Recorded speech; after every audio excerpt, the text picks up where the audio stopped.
Hello, welcome back everyone for the final game of the day here for week 2 of Academy. Crumbs, we got Immortals Academy taking on Dignitas Academy, and surprise, surprise, Dignitas took game number 1. These two teams are tied. This is just a run back of what happened in match 2, baby. Yeah, it is. It's a run back. It's a run back of a composition we've been seeing so much as well. Dignitas just saw it. It works. They played it well. They played it really well. Once they got a few items going, Acadian and Lorlo just grouped up and never stopped fighting.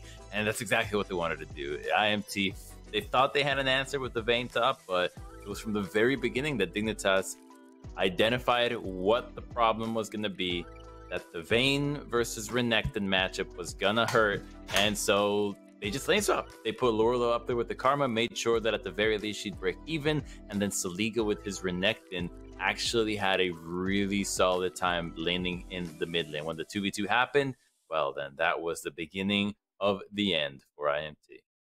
I think across the board, Dignitas had impressive performances, and this is very similar to what we saw when they did find success in the spring. It was through individual lane performances and also strong jungle performances. Seeing Acadian piloting that Xin Zhao, I don't know if we'll get it again right now because we do get the lane or the side selection swapped, right? So Immortals will be on blue side this time around. Dignitas will be on red side. And we've seen the adaptation. Now, if you're blue side and you get that Karma Xin Zhao, oftentimes the enemy team will try and pick it away from you, or they will just ban it straight up so that you don't get that on the red side. I feel like it's harder to get on the red side of the map. But, I mean, Dignitas, they still have other tools in their belt, right? I mean, I don't see this as a single identity type of team that can only play through this kind of style. This is actually different from what I usually expect to see from them. Yeah, and usually it's when they've got Yasui, who just wants to play every new champion, everything that's stylish, and can perform on it. But with Soligo, they give him Renekton. He can play a lot of different picks as well, but usually he's playing more to fit the team and less about trying to have something that can just hard smurf. And so I think that Soligo playing something that's really stable has allowed the rest of the team to experiment a little bit more and be flexible and try something that other teams have been doing, and it worked out wonderfully. Yeah, I think that Saligo is a fantastic addition to the Academy roster here and being able to provide more stability. When I look at Yasui as a player, you're right, he plays flashy picks, but he oftentimes will try and go for his own individual outplays. Saligo, I feel, is somebody who's a little more calculated, a little more calm in their pressure that they try and exert in the game. And we saw it there. I think like the Renekton wasn't dominating the early game, but it just performed once the team started grouping up and getting into those mid-game, late-game team fights. So I think that that identity is really helping Dignitas come together as a team and play a little more cohesively. But we'll have to keep seeing what that looks like with a different composition. Because again, my initial guess is that they won't get that same comp. But let's start thinking about that from Immortal side, right? You're down 1-0 in the series right now. What do they need to do on the blue side to try and adapt to make sure that they can get a win here? I think we're going to see the repeat of what other teams have tried, Kangas. Just first pick the Karma yourself. You don't have to ban it. They're just going to get it. They're just going to try it. But we're going to first take a look at how it all went down for Dignitas' win against IMT. This 2v2 where Anda took an extra turret shot was really detrimental for them because the Xin and the Renekton were able to now dominate the jungle and then the laning phase post that. And when you now are conceding prio in mid and then the jungle, it lets the rest of Dignitas be the first to move for every single other play. So they're here at the Dragon. They're just chilling. But IMT, they don't have the ultimates available to take the fight. Instead of fully retreating, they commit. They feel like they could go in, but they're wishy-washy about it. Not everybody's on the same page, and so multiple members die way more than should have happened. Pretty goes down. Everybody loses, and IMT is just scrambling to figure out how to work around dealing with this Karma comp. And it wasn't for lack of trying, right? Immortals, they still had a couple kills onto Viper. I think Viper overall was doing a decent job, but it's so tough when there's all these shields, all these heals, and then this Taric ult that will come down, and they just chase you down, right? I mean, it's so frustrating to play against, and I can only imagine what that's like on the stage, right? Usually all those frustrations just, you know, magnify when there's a lot of eyes on you, when you know that this is a regular season game and you're expected to perform right there. Nice little dazzle timing there from JJ. I didn't catch it the first time around, but dazzling, timing it perfectly as the TP came through. Just making sure that they sealed Viper's fate right there. But Dignitas, yeah, I feel like we've seen this a couple times from a couple different teams, a couple different rosters, but the Karma Xin Zhao needs to be feared, needs to be respected, and that means that Immortals, with their focus on this next game here, either pick it themselves or still take it away, because I think that the big thing about the Karma is it counters one of the biggest junglers in the meta right now. So even if you don't get the Xin Zhao, even if you don't get this like multi-threat comp, right, it's still really good against Udyr, who wants to chase you down. It's still really good against Rumble, who wants to throw that equalizer down. And also it's just so flexible, right? She's at the perfect intersection of being a counter to one of the best junglers, being flexed in 3 lanes, and then the itemization being really helpful for boosting these bruiser type champions. And then if that wasn't enough, since the meta revolves around these early skirmishes, she only needs 2 items. Even 1 is enough. And so that makes her even stronger than normal control mages. And again, if that wasn't enough, the fact that so many of the bruisers right now want to be basing their damage off of auto attacks, the Ardent Sensor is getting so much more value. All the bruisers we typically think of, even the mages like Silas, get so much value out of attack speed. And so they get a lot of procs off the Ardent Sensor and get really deadly. Interesting to note here, Crumbs, we actually see Dignitas still on the blue side. So Immortals not getting that side of the map this time around, which means that we could see a run back, but no, Immortals ban out the Karma right away. They say we are not dealing with that again. I think this is the correct adaptation. IMT is the team that loved red side when Viper and Anda were on no org. They just used that for counter picks every single time, and they used it for the Vayne last game. It didn't work out, but they can just retool with a Karma ban and try it again. I think Lulu will also come out here. They banned it last game. They didn't want to deal with that one just in case, but overlooked that. They'll ban Renekton instead, though, as they'll just get rid of much of what Dig played last game and will force them to give us something new. Yeah, because Dignitas blue wanted that, right? They wanted that right away, and they held that flex till the very end, putting that Karma in the side lane. So I think that Immortal's saying, let's just get rid of all of the, you know, the flex picks. Lee Sin's already taken off the table. Lucian's taken off the table. Viego, Gwen. So just keep that train rolling. But does leave a couple junglers on the table. Dignitas locking in Rumble.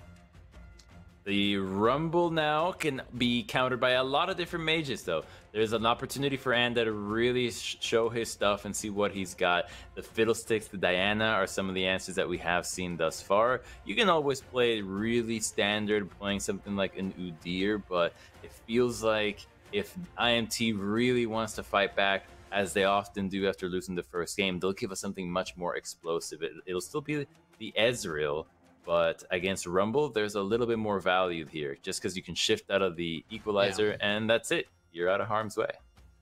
Very safe pick. Also, still, the Divine Sunder build is very strong, so you can provide a lot of damage over time in these prolonged fights. They're pairing it with a set. Interesting to note, still flexible, but oftentimes you don't see it picked up this early in a draft.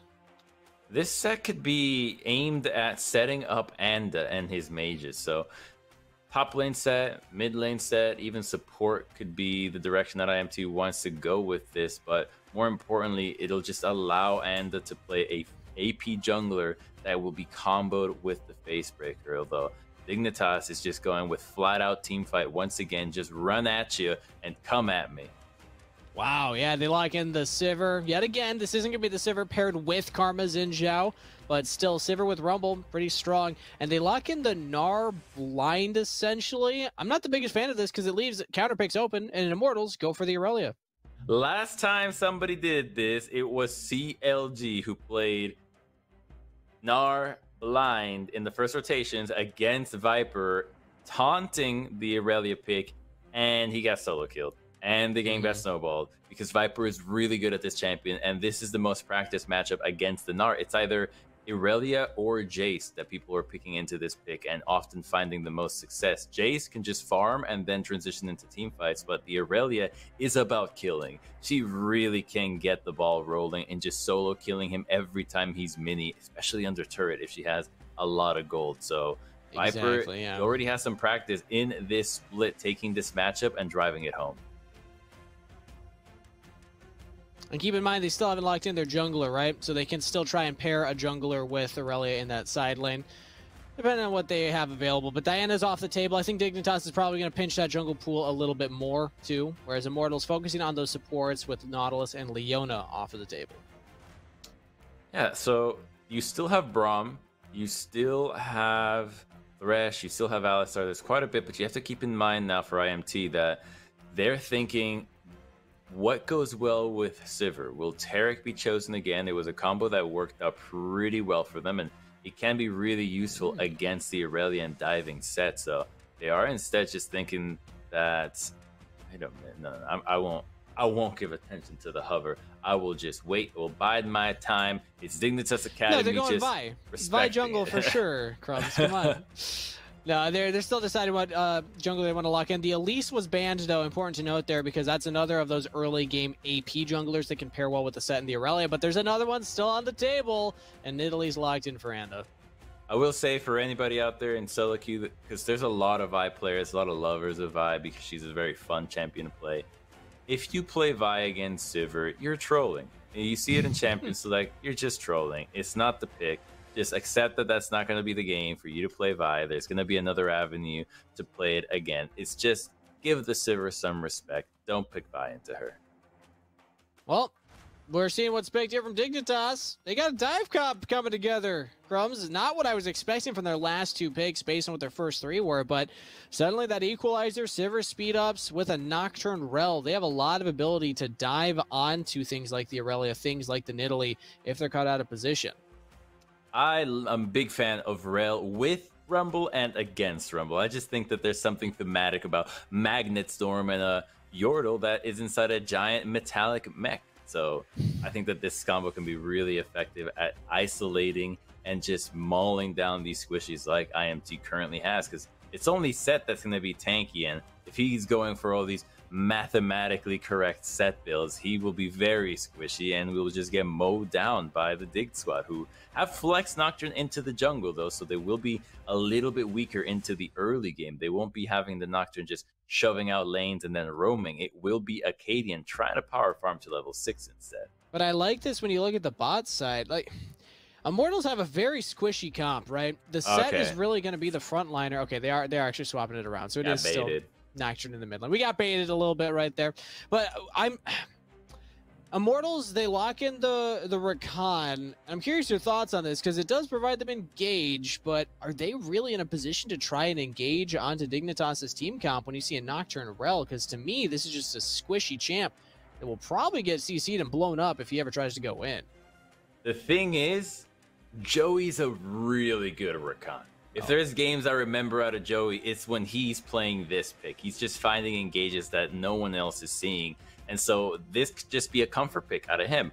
Now, the idea to engage against a comp that just wants to run straight at you might not be ideal, but the quickness will offer some value in deterring the engage and just keeping multiple members locked down so that they are not able to immediately pile onto somebody. And if it's a matter for laning phase and then roaming, Rakan's going to find a lot of value as well. He's also quite difficult to pick off for picks like Nocturne or even the Rumble. His mobility should keep him fairly safe and make him another target that Dignitas really can't go after, which is kind of what you want when you're dealing with Nocturne and Rumbles and these kinds of picks. Is if you can have every single member be highly mobile, then it makes Soligo and Acadian's job that much harder.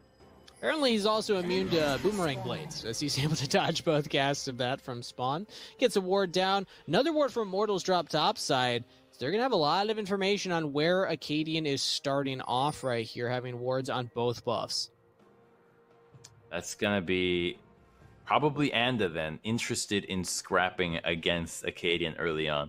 One of the weaknesses of Rumble is, of course, early game, but Anda has to be careful not to face check. Acadian can have a lot of damage with those auto attacks. And the reason why I'm thinking that Anda is interested in these early scraps is that the Conqueror build is pretty good at that. Just keeping your distance, stacking that passive, and then going for the attacks is a really strong way of Nidalee to assert her early game dominance. Pathing towards the top side of the map too, so can try and capitalize on Lorlo up there. We already talked about the counter pick of Viper into Lorlo, playing that Aurelia into the Gnar. And with some extra help from the Nidalee can even push that lead further. We see topside's actually shoving in towards Viper. This is ideal passing right now for Anda. We'll have to keep track of that Nidalee, see where she decides to go earlier on, as pretty much every lane is trading pretty aggressively early on. And you gotta wonder when the action is gonna begin, as the two laners have such a strong all-in power. Here it goes. Oh, speaking of all-in, they just all-in onto JJ. The Rel very far forward. One more auto from Keith will get first blood in the 2v2 bot side. At the all-in comes out. JJ and Spawn overstep, and Joey, easy peasy, capitalizes on it, hits the knockup after Rel overextends, and they get an easy kill. They're trying to assert the dominance as level 2, but then they overextend, and you see that when JJ gets knocked up, only now is Spawn in range to actually connect auto attack. So they were desynced. That's a core JJ video #1 lesson. You gotta keep a line with your support as an AD carry, or the support just has to keep a line with his AD. Both are guilty in staying together. I remember that video well, Crumbs. As a support made myself, I felt like I was big brain after that. I was like, oh, I'm gonna apply all this knowledge. Still a little hard stuck, but still, hey, we're getting there. We're climbing. Dignitas, they lost that first blood over to Immortals bot lane, but overall, the rest of the map still doing decently except for top lane. This is where we expected Immortals to also have an advantage. So now with pressure top and bot, Anda gets the top scuttle crab. Acadian is able to clear out, but spotted on that ward. Does Anda go for the dive or go for the contest on the bottom scuttle? It looks like dive.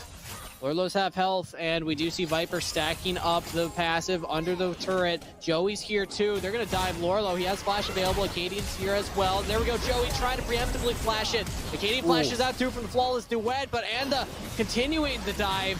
One spear will have this. Acadian's got to dodge it, and he does. Really good flashes there out of Dignitas. They see that something was up. I like that Acadian path back to the top side. He was not about to abandon Lorlo. He did get a bit lucky, though, that Viper didn't have enough mana initially for the flawless duet. Otherwise, I think they could have gone for the dive under the turret. And Joey, with the roam, just frees himself up from the bot lane kill, finds something in the top side, gets an advantage for his top laner. Joey's roaming all over the map right now. He's went to top side. Now he passed back towards the bottom side here, giving Keith some of that solo XP as he's catching this wave. And is on the bottom half too, so we see support and jungler linking up, but also the same from Dignitas. They will get that bottom scuttle, and both supports will get back into their lanes. So seems like that's the end of the roaming plays from these supports for right now. But even as I say that, Dignitas are going for a reset. This will be a slight window right now as Dragon just spawned, where Immortals could potentially look for that. But no, they go for resets too. Oh, Lord, the wave is pushing away from him. He's about to turn Mega, though, so I think he'll have an opportunity to crash this now. Viper probably won't look to take an all-in trade just yet, especially after burning the flawless duet. So he finally gets to crash the wave, and Anda is not here, so it feels really good for Lorlo that he dodged another opportunity for Irelia to be so aggressive. And no, he's overextending. Nidalee's coming, but multiple members are on the way. Anda's here too. Acadian and JJ have backed up. Nocturne, the paranoia, the turn from Dignitas. They already took down Viper. Now they continue the play. Getting onto Anda, getting onto Pretty, but they're under turret. I think Immortals are out of the weeds here. They turn one back onto Lorlo. Pretty capitalizing on an over-aggressive play from Dignitas. Joey's joined in now too. If Dignitas group up, he can get a knock-up here on the multiple members.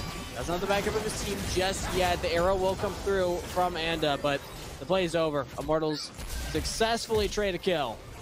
That's a really good roam from Dignitas. So many members. The supports are up here. They're level 3. The mid laners are already 6. They are just often helping the top laner. A good dodge there out of Laurel. I thought that spear was going to hit. Maybe the tail of Nara was just too small, too tiny for that giant spear to actually connect after it. So DIGA, being a little bit uncertain if he was going to go for that play, felt like kept the rest of Dignitas interested in continuing to go, but the action doesn't stop. Immortals are here, they're grouped up again. Joey's still level 3, but he's still providing the engage onto Acadian, and Immortals in the jungle of Dignitas, giving them no room to breathe. Find the jungler. Big pickup for them. Lorlo is level 5 now, and again, the minion wave could be pushing away from him. He has to be so afraid of Viper all-inning him, so he has to respect that. And there's so much vision set up around success for Viper. Look at the triple control ward in the top side of the jungle for IMT. One at river, at blue buff, even over the left side of the mid lane. They will know whoever goes to gank for Lorlo will be spotted from the very beginning. Even Soligo won't have an angle unless he shoves out the mid lane and goes through the river and uses the ultimate. Doing such a good job controlling the vision right now. Immortals having control of this game, something they couldn't really say in the last one. I think that Karma ban, that Renekton ban, definitely putting in work, because this looks like a very different version of Immortals, roaming around the map and making these plays happen early on, whereas last time it was Dignitas that was doing just that. And the Dragon's still on the table. Immortals with control of that vision. If they ever see a Cadian topside, they can just immediately pull the trigger on that. Yeah, and the Cadian going topside isn't even playing to their strength.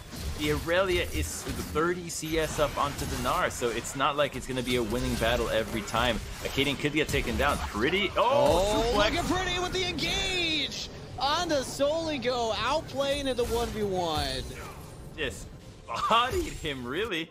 That was a really nice side play. Saw that there was no spell shield available to prevent that instantly with the flash ult into the turret, and then just a knockout punch. That is a thing of superheroes.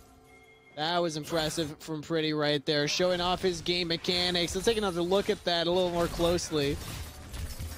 So, let's see, because Soligo blows the spell shield on the Haymaker, but then gets a little bit too close.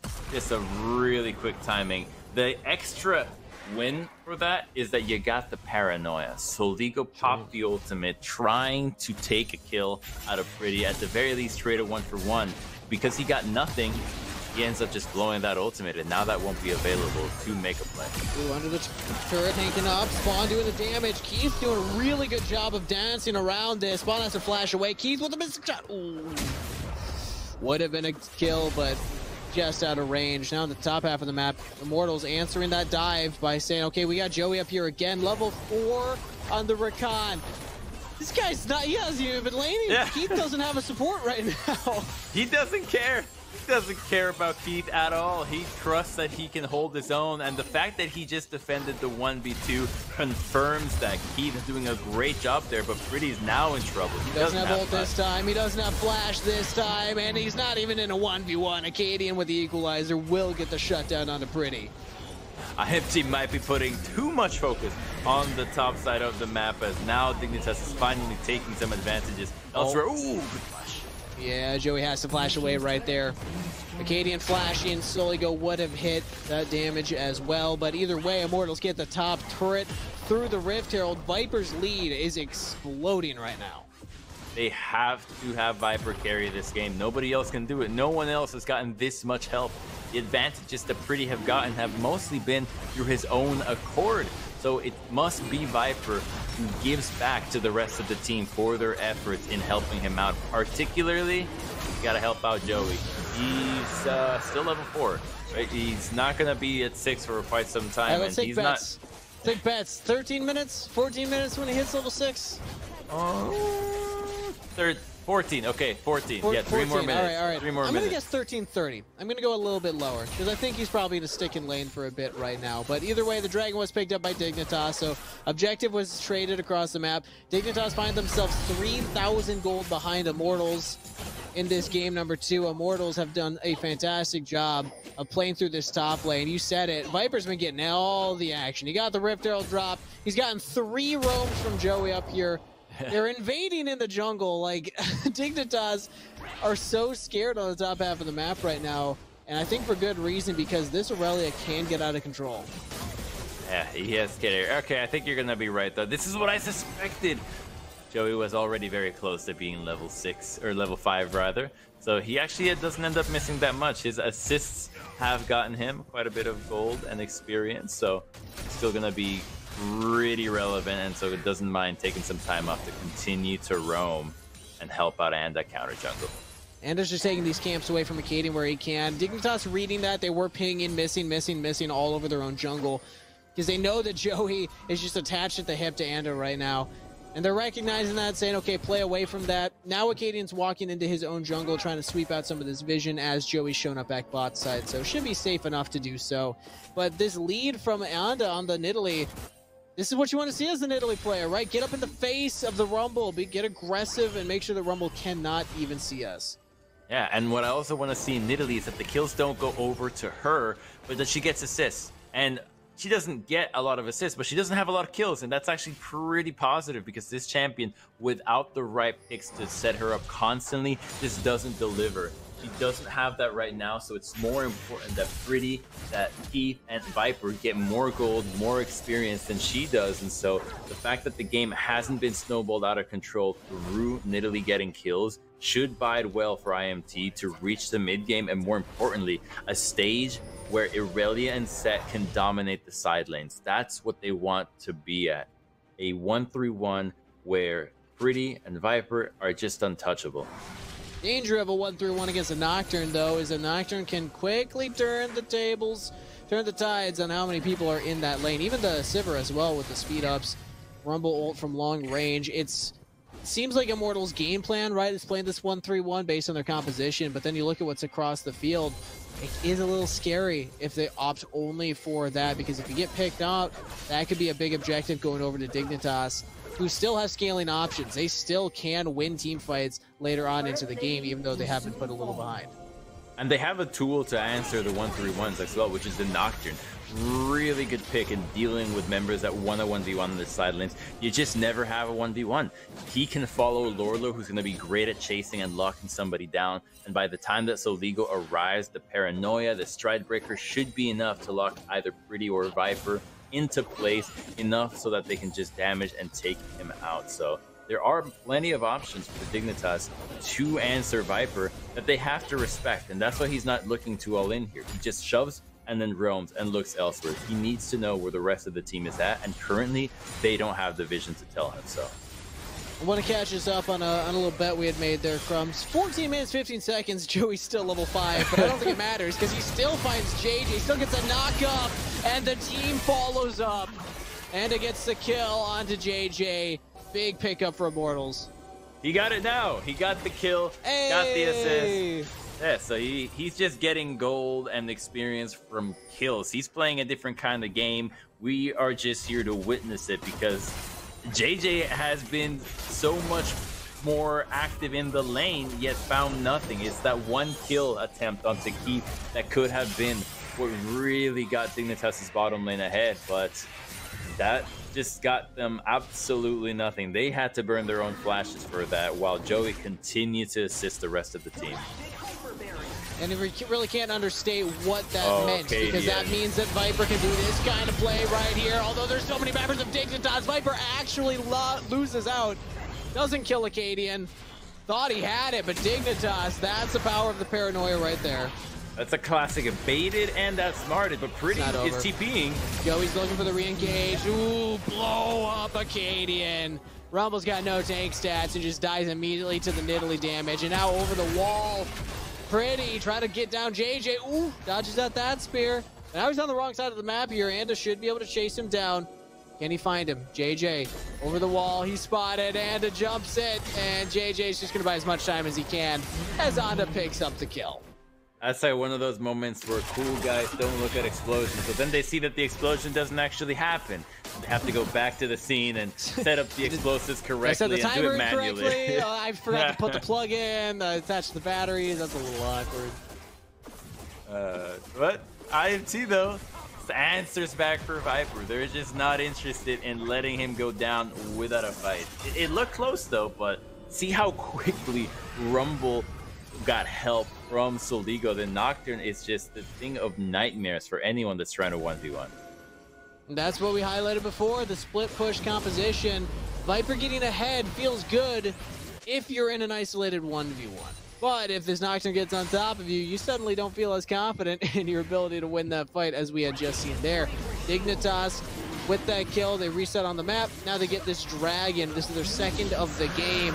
And Crumbs, I'm just going to say it, the game's starting to slip away from Immortals here. They still have a gold lead, but the momentum feels in the favor of Dignitas. They're finding their stride. They've addressed that Viper is who IMT want to play around. They're not giving him those opportunities. And if somebody comes close to it, well, they're going to have somebody right there to fight back, use the Paranoia to help out whoever gets caught. He's very strong, and so is the Nidalee, though, so IMT can still be really powerful. It's just that Dignitas have caught onto their tricks. they know that Joey's looking for roams left, right, and center, so they just avoid that and continue to play their own game, which currently Lul's taking the Rift Herald. Trading the Rift Herald for that bottom turret. Stiligo does not prevent Viper from taking that objective. Keith and Under here, Joey as well. They're actually walking forward. They might try and just poke out members. That's a lot of damage on the JJ. Oh. And the Rift Herald has been taken. Immortals got it. Immortals actually steal the objective, but they haven't picked it up yet. Equalizer down. Dignitas with the wombo combo team composition. This is where they want to fight, but Pretty gets onto the backline. He locks out so many members. Soligo's gonna fall onto picking up that kill. Dignitas losing members left and right. Keeps flashing over the wall. One of the most aggressive AD carry plays you can do. Not punished for it, still alive. Anda almost goes down to that boomerang blade, but not quite. He will live through with the stopwatch. I don't think anybody picked up that Rift Herald, but Immortals still went out on the fight. They want more. Pretty still at the spawn. The spell shield does prevent the knockup, but Keith's there for the damage follow-up, and Immortals find one more. A huge win for IMT. Dignitas committed so much on the Aurelia. They got Viper right away. The Magnet Storm, the Equalizer, it was all used for her. But then when Joey got out, they kept going, and then the rest of IMT had the right position to take the fight. He was untouched. Same thing with Anda. They got to just free fire while the rest of Dignitas overextended for a few members and just lost that on the fight. So let's take a look at how this played out, because I believe Lorlo also exhausts himself before the fight starts. So there is no Mega Narc. Fear does land onto the Aurelia. You catch a single member, but Keith is just hammering away from the side. Pretty gets to join up, and then IMT gets to regroup. This Ezreal with a really smart repositioning over the wall, then flashing back in, continue the fight. Yeah, they're not able to get the rest of Dignitas, not yet at the very least.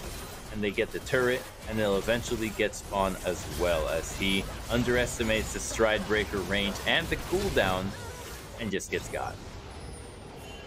Dignitas lose a little bit more. Immortals get a little bit more, and now Dignitas wants to re-engage yet again. Fighting with that Equalizer. Joey's out of the fight, but Pretty yet again on the flank. This set is putting in work, everybody. You gotta watch out for this guy this weekend at twitch.tv/LCS, because Pretty is playing in Academy and on the main stage. Showing up huge in these team fights for Immortals. With flank after flank, JJ's gonna probably just die to these turrets right here, because members of Immortals are nearby. I don't know if he's bought enough time. Okay, execution goes through, but again, the flank from Pretty is just too good. And he comes in right after Dignitas spends so many major cooldowns again on two members. But Anda already has the stopwatch. He won't die to that right away. Dignitas has a strong comp to engage, but they need to catch more than two. It just has to be more members than that, because the rest of IMT is too threatening. They have Pretty, who has been largely ignored, but is going with a damage build. So if he gets a good combo up, which he has gotten in the last two fights, he will be just as deadly as Viper has been. So the fact that Dignitas is only catching a few members and not everybody on IMT, or at least more than two, three at the least, it's really hurting them. Whew, Immortals with a bigger gold lead. Every time I look at it, Crumbs, a lot of that being on the jungler and the mid laners. They're setting up this mid wave, pushing it out, getting some vision around the Baron. But Dragon's also spawning in 40 seconds here. This seemed to be the win condition for Dignitas. They kept trying to stack these earlier on in the game, thinking, okay, maybe we got the late game team fight. We can go for that, try and get this Dragon Soul, but Immortals now have control over this area as well, despite losing that bottom turret. And it's spawning in 20 seconds. You got to think that's the big magnet that's going to pull out this next team fight. Yeah, the IMT squad with the atomization they currently have is just set to succeed. The fight should be pretty easy for them, but they're not even in a strong position just yet. Right? They'll just get the red buff. Unfortunately, Anda does get it right at the end, though. It doesn't go over to Keith, but they make it there right now. And Dignitas, what are they opting into? They're moving towards the Baron, but Sivir is not. Seems like they're just giving it up and happy to continue to farm. Dignitas might need to be careful, though, because Pretty is still here. Set can engage with that stride breaker if you get too close to him. No engagement found. Immortals, though, with the Dragon. Dignitas give that one over. an option for more control over the top half of the map, pushing in that wave, trying to get some vision down. You see all these wards that they placed with their time up here, but now Immortals, taking that dragon, can roam up, get their own vision down. They haven't cleared out what Dignitas have, and there are teleports on Dignitas' solo laners. So if a fight breaks out, you got to keep your eyes on those deep flanking wards. Yeah, those wards can be really powerful because Soligo can turn the lights out, can stop those TPs from coming through. If he gets that TP off first, that would be exactly what Dignitas needs to find the fight that they're looking for. Part of the issue, though, is how mobile IMT have been. You can't go onto Joey. If you don't have multiple members to lock him down, well, he's just going to be too slippery. Enda is very fast as well, has the stopwatch to buy enough time, and Pretty can always use his ultimate to escape. So Dignitas feels paralyzed in how to find an engage that will be suitable for them. They've already gotten two pretty good ones. They just haven't been good enough. They send Soligo back to his top lane to try and catch this wave. They have Lorlo pushing on the bottom side. No, not hard committing to this. And there we go. TP is used by Lorlo. Okay, he's actually pretty close to stacking that rage bar on the Gnar. And I don't know if Immortals realize that he's right behind them. They will spot him on this ward, though. Keith's isolated. He's by himself. Paranoia comes out, flashes over the wall. Teleport comes in from Viper in the mid lane. Now JJ trying to get the engage. Viper showing up huge here in the fight onto Soligo. Nocturne's already out. Keith picks up that kill. Pretty still just healing for Onda, healing for Keith. Double kill to Ezreal. And Immortals absorb the play and punch back. The engage from Dignitas just wasn't coordinated enough. They didn't have enough vision to know who to go after. He was the isolated target, but he's so slippery, he maneuvers closer to his team, and Gnar wasn't close to Mega. He didn't need just a boomerang toss and he transformed. He needed autos, he needed to take damage, to proc a hyper. It just wasn't quick enough for him to turn Mega and combo with the team. So by the time everybody else joined the party, the Mega Gnar ultimate wasn't there. The engage still happened, and it just wasn't close enough. He's already half. So Soligo goes in. Yeah, there's some good damage with the stun, but the equalizer gets immediately danced around, doesn't do anything, and then IMT has the inside track onto the blue side. Their range carries, the Ezreal and Nidalee, are entirely protected. There's nothing that can reach them, and so the fight is over. And now with the Baron buff on Immortals, they spent all their gold, and they're back on the map here to provide pressure and get more for it. 504 on Anda, 502 on Keith, and impressive stat lines on Pretty and Joey as well. Actually, surprisingly, not necessarily the Viper show. Despite the fact that Viper was getting all those kills earlier on, it's everybody from Immortals showing up here and performing in this game. We got 3 items completed on Keith's Ezreal, essentially 3 completed on Anda with 14 stacks on Mejai. There's 1 more assist if they have it. Joey pops the quickness, thinking he has the engage, but yeah, it's a relatively-ish short cooldown. And I don't think Immortals is hurting to force an engage right now with all these Baron-empowered minions. You're spot on saying that it's everybody's show, because when I think of the highlight moments of this game, in fact, it's actually everyone else but Viper. Viper, who got so much help, has actually just been left alone as Dignitas was afraid of falling into that trap once again, and so there were opportunities for Keith, for Pretty, and even Joey to shine that have been what accelerated this game to get IMT to the position that they're currently at. This 1-3-1-ing. It is Keith and Joey and Anda together, which is just so difficult for them to engage upon. You know that Nocturne with the Rel can instantly combo and stun somebody with the Paranoia and Rel stun, but you have to follow that up with immediate burst, and you just don't have the damage to kill them before they're freed up from the stun and then can shift or hop away. Dignitas see pretty topside though, so I think if they're going to go for an engage, they have to go for it now. Viper's also mid, so you have Sivir, you have Paranoia, and just go for it, but they're hesitating. They're not pulling the trigger, and I understand it's difficult to get onto these champions, but otherwise you're just going to get starved out. You're going to lose multiple waves here, and I don't know what else you're waiting for other than, you know, knowing Viper doesn't have TP to join from mid. Pretty would have to TP from the top side to come join you, but no, instead they're just losing structures left and right. Immortals keep their pressure up bottom side. Difficult to get through the Sivir wave clear, but they will eventually take this turret. Yeah, this is about to go down. A few more autos, and there it is. And now the inhibitors come out. If an engage needs to happen, you really have to do it now, or else IMTA does it for you. Now it's Immortals that engage instead. Dignitas lost their window to actually go for an engage and try to win that one. Immortals say, we'll take our opportunity if you're just going to hand it to us. Now Soligo alone on the top side. He's under turret, but Pretty can take this up for days while the rest of the team joins in. Threadbreakers to safety. Immortals do not pull off the dive under the turret successfully. Dignitas still don't have a jungler. They don't have an equalizer on their Rumble, and now Orlo's in a lot of trouble. That's a huge spear coming from Ando. They're just going to burst him down yet again. He hits Mega, he hits out. JJ, now the frontliner, he's out of there as well. Joey gets a good knockup onto Soligo. Viper under turret will fall finally, but Immortals have done enough damage. It's just Lorlo, it's just Soligo left alive.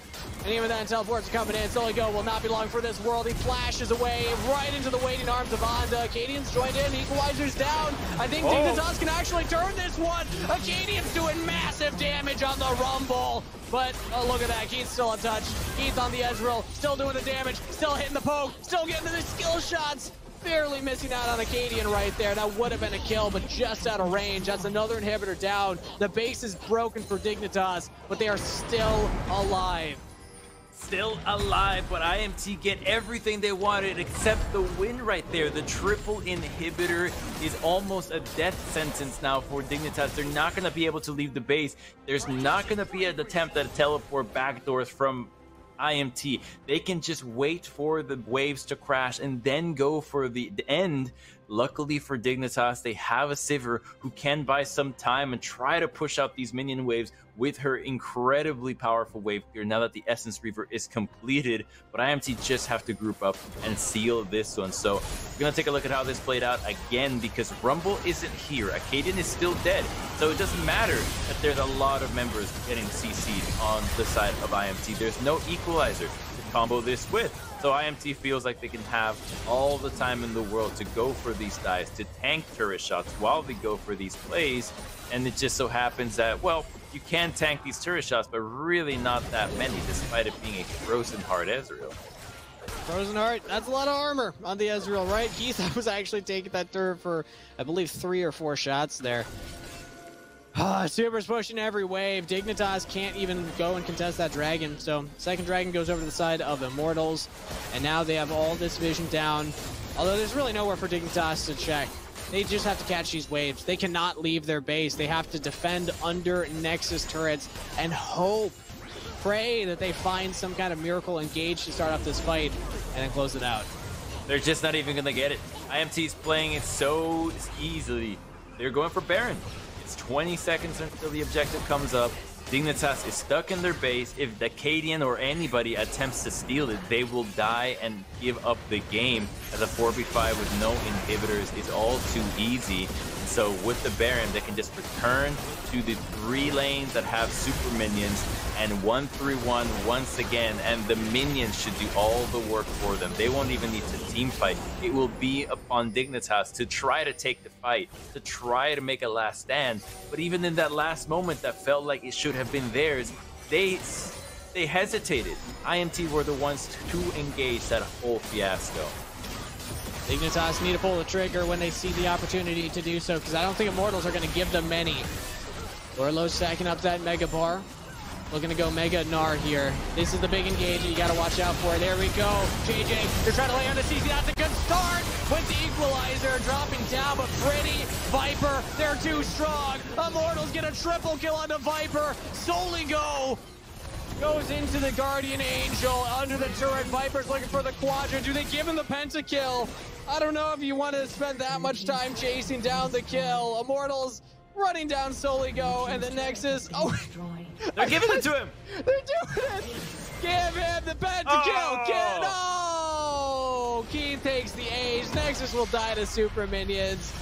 GG Immortals will tie the series, but go back to the 50% win rate in Summer Split.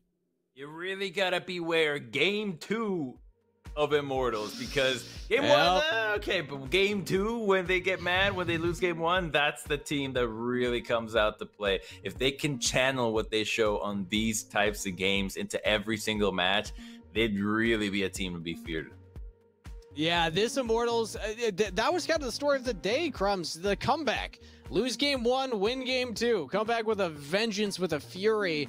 And that's exactly what we saw here. Because Immortals, there were times where Dignitas looked like they were coming back, but then Immortals would do something like this.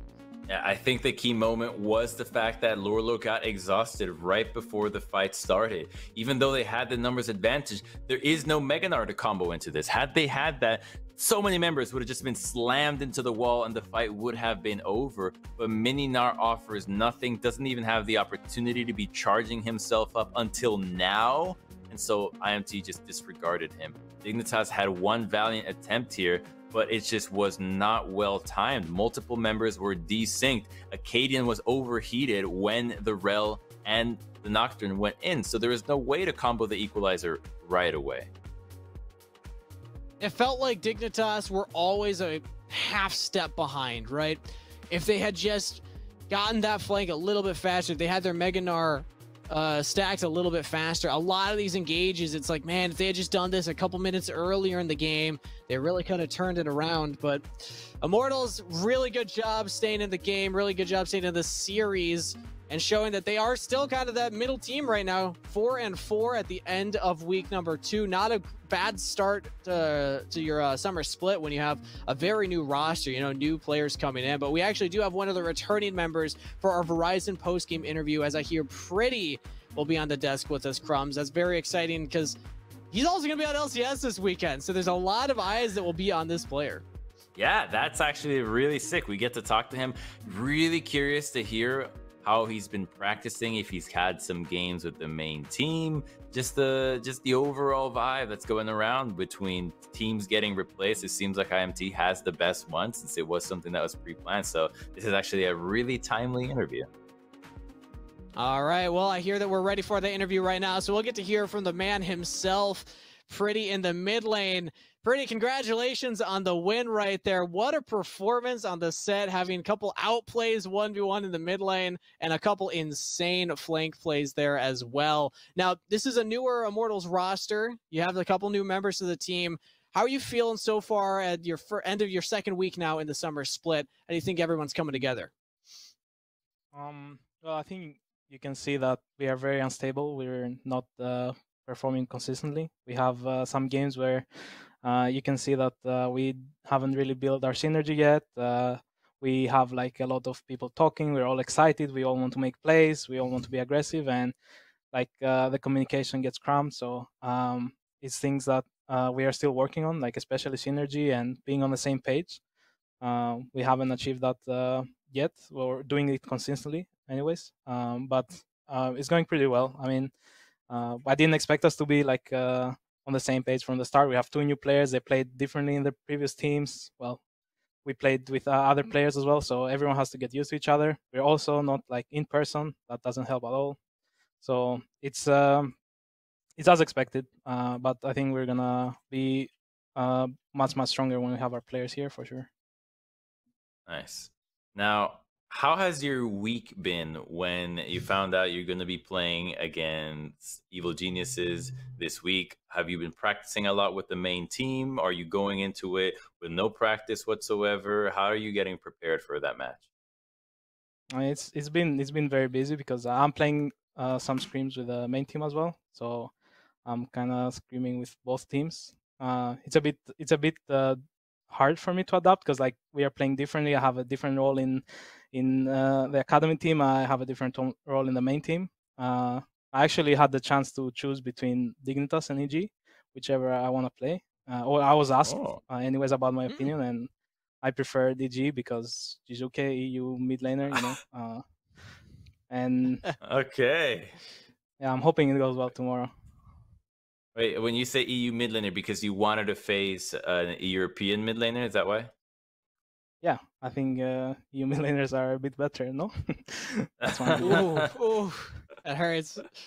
It's all right. You haven't seen some of the new up and comers in amateur. We're holding out hope that we still got some talent here in North America. But Pretty, I guess, final thoughts on your performance so far, because I remember talking with you back in the spring split when you first came over here and you're performing on the academy roster. This was your goal. you said that you wanted to be playing in LCS. That was your trajectory that you saw yourself moving towards. If you had to rank your current performance, how ready do you feel right now? Is this where it's like, this is your big opportunity, you're ready to prove that you deserve this LCS slot right here, right now? Or do you have any jitters going into the games tomorrow?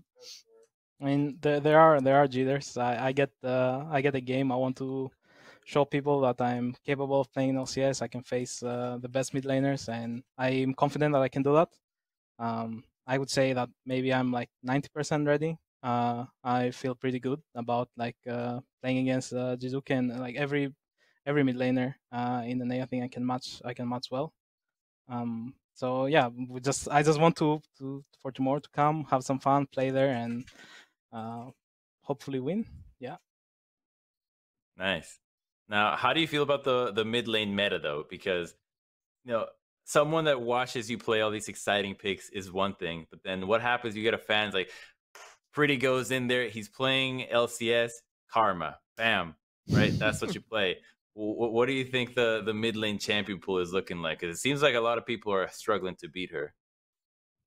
Well, Karma is very strong right now. It's a very strong flex pick, with Ezreal being in the meta as well. She pairs well with him in the bot lane.